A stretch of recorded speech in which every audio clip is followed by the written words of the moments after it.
നോക്കത്താ ദൂരത്തോളം പരന്നു കിടക്കുന്ന കായൽ. ആ കായലിലൂടെ ഒഴുകി നടക്കുന്ന വലിയ ഹൗസ് ബോട്ടുകൾ. ബോട്ടിലിരുന്ന് കായലും കായൽക്കരയിലെ ജനജീവിതവും ആസ്വദിച്ച ഒരു യാത്ര. നഗരത്തിന്റെ തിരക്കില്ലാതെ കേരളത്തിന്റെ പ്രകൃതി ഭംഗിയിലൂടെ യാത്ര പോകണമെങ്കിൽ ആലപ്പുഴയിലേക്ക് ഒരു യാത്ര പോവാം. ശിക്കാര വെള്ളങ്ങളിലും ഹൗസ് ബോട്ടിലും യാത്ര ചെയ്യാം. ആലപ്പുഴ ഹൗസ് ബോട്ടിനോട് കിടപിടിക്കുന്ന ലോകത്തിൽ വേറെ ഒറ്റ സ്ഥലമില്ല. നമ്മൾ എത്താനും വളരെ സിമ്പിളാണ്. ആലപ്പുഴ ബസ് സ്റ്റാൻഡ് ഇത് അവിടെയാണ്. അവിടെ ഇറങ്ങാം, നമ്മൾ നേരെ നടക്കുക, പാലത്തുമ്മലെത്തും. ഇത് നമ്മളിപ്പോൾ പാലത്തുമ്മലാണ്. ഈ പാലത്തുമ്മൽ എത്തിയാൽ കണ്ടോ, ആക്ച്വലി അവിടെ കണ്ടോ കുറേ ഈ ഒരു ഇതിൻ്റെ കായലിൻ്റെ എൻഡിൽ മറ്റേ കായലാണ്, ചെറിയൊരു ഇതിൻ്റെ. അവിടെ നിന്ന് നമുക്ക് ബോട്ട് കിട്ടും. അപ്പോൾ നമ്മൾ അവിടേക്ക് പോകണമെങ്കിൽ ഈ ഒരു പാലത്തിൽ വരിക. ഉണ്ടോ, ഈ ഒരു പാലം ഇങ്ങനെ കിടക്കുക. ഒരു പാലം കിടന്നാൽ അപ്പുറത്ത് ഓട്ടോ ഉണ്ട്. ആ ഒരു ഓട്ടോന് 30 റുപ്പീസ് കൊടുത്താൽ നമുക്ക് ഹൗസ് ബോട്ടിൻ്റെ അടുത്തെത്താം.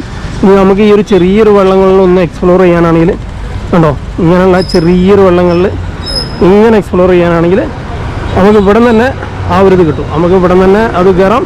ഹൗസ് ബോട്ടിനാണെങ്കിൽ നമ്മൾ അങ്ങോട്ട് പോകണം. ആലപ്പുഴ KSRTC ബസ് സ്റ്റാൻഡിൽ ഇറങ്ങിയാൽ സമീപത്ത് തന്നെ ശിക്കാര വള്ളങ്ങൾ കാണാം. കൊച്ചു വള്ളങ്ങളാണിത്. 1-2 മണിക്കൂർ ഇതിൽ യാത്ര ചെയ്യാം. ഹൗസ് ബോട്ടിൽ കയറണമെങ്കിൽ കുറച്ചുകൂടെ നടക്കണം. സ്റ്റാൻഡിൽ നിന്ന് 100 മീറ്റർ നടന്നാൽ ഒരു കൊച്ചു പാലമുണ്ട്. പാലം കിടന്ന് ഓട്ടോയിൽ ഒരു 1.5 കിലോമീറ്റർ 30 രൂപ കൊടുത്ത് യാത്ര ചെയ്താൽ ഹൗസ് ബോട്ടിൻ്റെ അവിടെ എത്താം.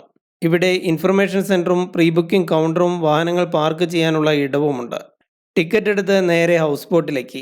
1-2-3 ഫാമിലികൾക്ക് സ്റ്റേ ചെയ്യാൻ സാധിക്കുന്ന വമ്പൻ ഹൗസ് ബോട്ടുകൾ ഇവിടെയുണ്ട്. മണിക്കൂറുകൾ ചുറ്റി സഞ്ചരിച്ച് തിരികെ വരാം, അല്ലെങ്കിൽ രാത്രി ഹൗസ് ബോട്ടിൽ സ്റ്റേ ചെയ്തും തിരികെ വരാം. കായലും ഹൗസ് ബോട്ടുമെല്ലാമായി ഇതിന് സമാനമായ മറ്റൊരിടം ലോകത്തെവിടെയും കാണാൻ സാധിക്കില്ല.